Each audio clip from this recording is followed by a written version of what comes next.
Hello students, today we will start with the chapter 4 carbon and its compounds.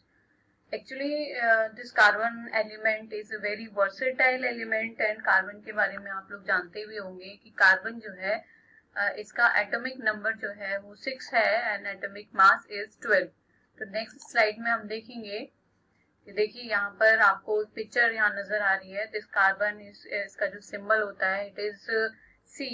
Capital C, it is represented by a symbol capital C, and its atomic number which is written over here is 6 and its atomic mass is 12. Actually it has 6 electron, 6 protons and 6 neutron also. So everything is equal, electron, proton और neutron तीनों का amount इसमें equal होता है. और अगर हम इसका इलेक्ट्रॉनिक कन्फिग्रेशन पे आए, जो सेकेंड स्टेटमेंट यहाँ पर दिया हुआ है, अगर हम यहाँ पे पॉइंटर को देखते हैं, जैसे इलेक्ट्रॉनिक कन्फिग्रेशन यहाँ दिखा रखा है, जैसे क्लास 9th में भी या प्रीवियस चैप्टर्स में भी हमने डिफरेंट एलिमेंट के कन्फिग्रेशन लिखे थे, जिसमें हमने कन्फिग्रेशन का मतलब होता है कि किसी भी एलिमेंट के अंदर जितने भी इलेक्ट्रॉन्स होते हैं उनको डिफरेंट शेल्स में अरेंज कर देना. तो अगर हम कार्बन के केस में देखें तो कार्बन के पास टोटल 6 इलेक्ट्रॉन्स हैं and they are arrange in K and L shell. के अंदर 2 इलेक्ट्रॉन्स हैं यहाँ पे और L शेल के अंदर 4 इलेक्ट्रॉन्स हैं. Okay, so it is total it is having 6 electrons. Now this outermost shell is always called a valence shell और यहाँ पे जो वैलेंस शेल है इसके अंदर 4 इलेक्ट्रॉन हैं and it is non metal. Carbon जो है हमेशा नॉन मेटल की कैटेगरी में आता है. अगर हम इसका पीरियोडिक टेबल में पोजीशन देखें तो पीरियोडिक टेबल के अंदर, because periodic table is what the table in which all the elements जो कि अभी तक डिस्कवर हुए हैं उनको डिफरेंट कैटेगरीज के अंदर डिवाइड करके टेबल के फॉर्म में अरेंज कर दिया गया है. लाइक लेफ्ट हैंड साइड में मेटल्स रखे गए हैं, फिर अगर हम बिल्कुल एक्सट्रीम राइट की तरफ जाएं तो नॉन मेटल्स रखे गए हैं और लास्ट ग्रुप में नोबल गैसेस रखे गए हैं. तो यहाँ पे जो कार्बन का पोजीशन हम देखते हैं it is in period number 2. It means row. जो पीरियोडिक टेबल की रो नंबर 2 है उसमें इसको प्लेस किया गया है और जो ग्रुप नंबर है which is called the column number it is 14. Total 18 columns हैं पीरियोडिक टेबल के अंदर, जिसमें से 14th कॉलम में कार्बन को प्लेस कर दिया गया है. तो यहाँ पे आप अगर हम वैलेंस शेल की तरफ देखें तो इसके पास 4 इलेक्ट्रॉन हैं. इट मीन्स इसको अपना ऑक्टेट मतलब 8 इलेक्ट्रॉन कंप्लीट करने के लिए, इसको स्टेबल होने के लिए 4 इलेक्ट्रॉन की जरूरत है. तो ये क्या करेगा, जो हम आगे के टॉपिक्स में पढ़ेंगे कि जिसमें बॉन्डिंग पढ़ी जाएगी कार्बन की, कि either it will take 4 electrons और इट विल लूज इलेक्ट्रॉन्स. तो ये कौन सा ऑप्शन लेगा, तो ये हम आगे के टॉपिक्स में पढ़ेंगे. अब नेक्स्ट स्लाइड पे हम आ जाते हैं.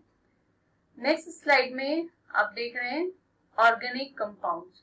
बेसिकली जो हमारे अंदर भी हम बहुत सारे फ्रूट्स खा रहे हैं, हम और हर फ्रूट से, हर वेजिटेबल से हमको कोई ना कोई न्यूट्रिएंट मिल रहा है. Nutrient in the sense the component of food, like we are getting carbohydrates from something, we are getting proteins, we are getting sugars, fats, oils. ये सारी चीजें क्या है, basically these are made up of carbon. और जो भी अब क्योंकि ये चीजें क्या मिलती है हमको, लिविंग बीइंग से मिलती है.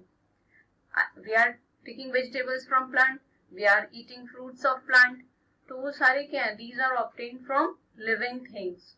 तो ऐसे compounds, the compounds which are obtained indirectly और directly from the living beings, उनको हम कहते हैं ऑर्गेनिक कंपाउंड्स.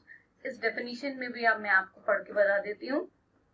डेफिनेशन में भी वही लिखा हुआ है, the compounds like urea, sugar मतलब carbohydrates, fats, oil, dyes, proteins, vitamins which were isolated directly or indirectly from living organisms such as animal and plants were called as organic compounds. और chemistry की जो branch है जिसमें हम इन सारे organic compounds को study करते हैं, इनकी प्रॉपर्टीज के बारे में, इनके स्ट्रक्चर के बारे में, उसको कहा जाता है ऑर्गेनिक केमिस्ट्री. तो ये जो कार्बन का चैप्टर हम पढ़ने जा रहे हैं, it means we are starting the basic of organic chemistry. Okay, so next slide की तरफ बढ़ते हैं. नेक्स्ट स्लाइड में बॉन्डिंग मैंने अभी आपसे बात की कि कार्बन के पास 4 इलेक्ट्रॉन हैं इसके वैलेंस शेल में।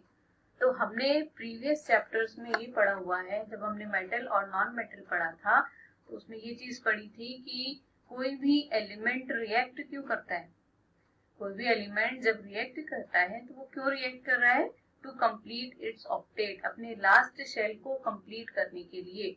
अगर वो के शेल है तो उसको 2 इलेक्ट्रॉन उसमें कंप्लीट कर रहे हैं, और के शेल के अलावा कोई भी अदर शेल होता है it has to complete 8 electrons.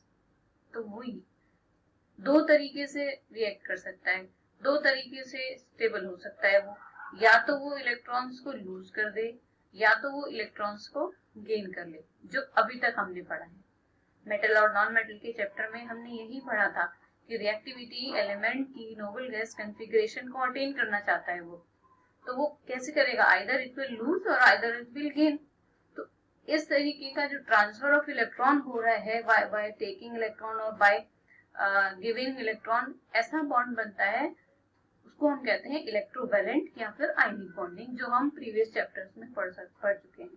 लेकिन अगर हम बात करें नॉन मेटल्स के अंदर, नॉन मेटल्स में भी स्पेशली अगर हम कार्बन के ऊपर फोकस करें तो कार्बन के पास 4 इलेक्ट्रॉन इसके वैलेंस शेल में हैं।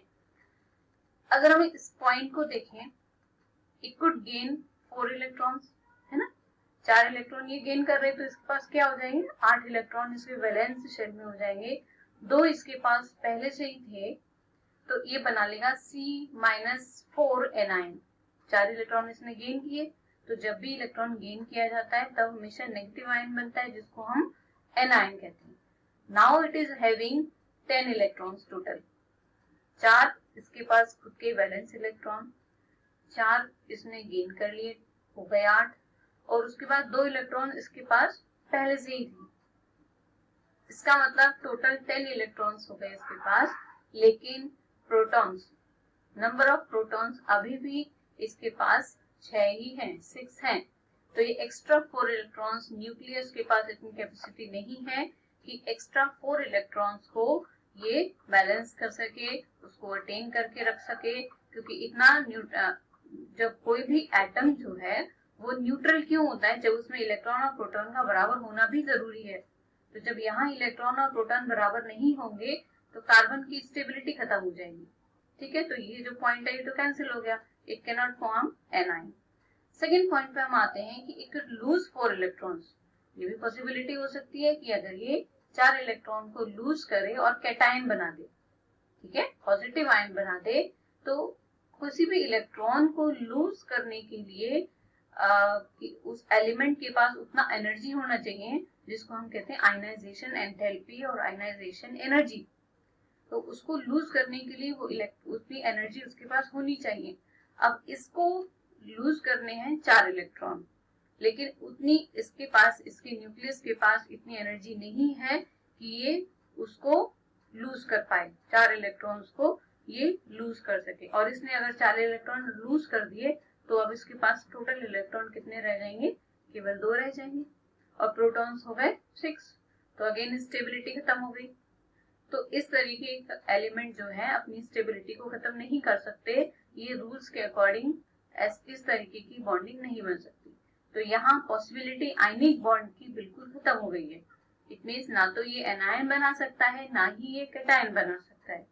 अब ये क्या करेगा, ये क्या करेगा कि इस तरीके से बॉन्डिंग करेगा कि ये 4 इलेक्ट्रॉन की शेयरिंग कर लेगा। ठीक है, अब वो कैसे शेयरिंग करेगा, अब इस तरीके से बनने वाले जो बॉन्ड होते हैं उनको हम कहते हैं कोवलेंट बॉन्ड, जो कि इलेक्ट्रॉन्स की शेयरिंग से बनते हैं। देखिए यहाँ पे देखिए, molecules formed by the sharing of valence electrons. For example hydrogen में यहाँ पर देखेंगे 1 वैलेंस इलेक्ट्रॉन है, हाइड्रोजन के पास एटॉमिक नंबर 1 है, यहाँ इस हाइड्रोजन के पास भी 1 इलेक्ट्रॉन है। तो ये अगर इलेक्ट्रॉन लूज कर देगा तो अब इसके पास एक भी इलेक्ट्रॉन नहीं बनेगा, तो इसके पास पॉसिबिलिटी क्या है, ये क्या करेगा, इलेक्ट्रॉन शेयर कर लेगा। मतलब ये दोनों, इसका इलेक्ट्रॉन और इस हाइड्रोजन का इलेक्ट्रॉन के बीच में शेयरिंग हो जाएगी, और ये जो इलेक्ट्रॉन पेयर है ये इन दोनों के बीच में ही रहेगा। तो इस तरीके से जो बॉन्ड फॉर्म होता है उसको हम कहते हैं कोवलेंट बॉन्ड। नेक्स्ट हम आ जाते हैं क्लोरीन के मॉलिक्यूल के ऊपर। तो बेसिकली हम यहाँ एक चीज कॉमन देख रहे हैं कि हाइड्रोजन का मॉलिक्यूल है, ये क्लोरीन है, बोथ आर नॉन मेटल्स। तो बेसिकली कोवेलेंट बॉन्ड जो बनते हैं वो नॉन मेटल्स और नॉन मेटल्स के बीच में ही बनते हैं, ठीक है। जैसे क्लोरीन में हम आ जाते हैं, क्लोरीन के पास 7 इलेक्ट्रॉन्स हैं वैलेंस शेल में, इसके पास भी 7 है, इसको भी एक चाहिए इलेक्ट्रॉन और इसको भी एक चाहिए। तो ये क्या करेगा, एक एक इलेक्ट्रॉन की शेयरिंग कर लेगा। उस शेयरिंग से क्या होगा कि जब भी इलेक्ट्रॉन्स की शेयरिंग होती है तो इलेक्ट्रॉन पेयर बीच में रहता है और वो दोनों के लिए ही गिना जाएगा। इसका मतलब 7 इलेक्ट्रॉन इसके पास पहले थे और इसने एक इलेक्ट्रॉन इससे शेयर कर लिया, तो इसके पास वैलेंस इलेक्ट्रॉन में 8 इलेक्ट्रॉन टोटल हो गए और इस क्लोरीन के पास भी हो गए। तो क्या हो गया कि इन दोनों का ऑक्टेट कंप्लीट हो गया। तो एक इलेक्ट्रॉन की शेयरिंग हो रही है जब, तो एक बॉन्ड बनेगा, ठीक है। एक लाइन का मतलब यहाँ पे ये शो कर रहा है that it is showing 2 electrons, एक इसका और एक इसका।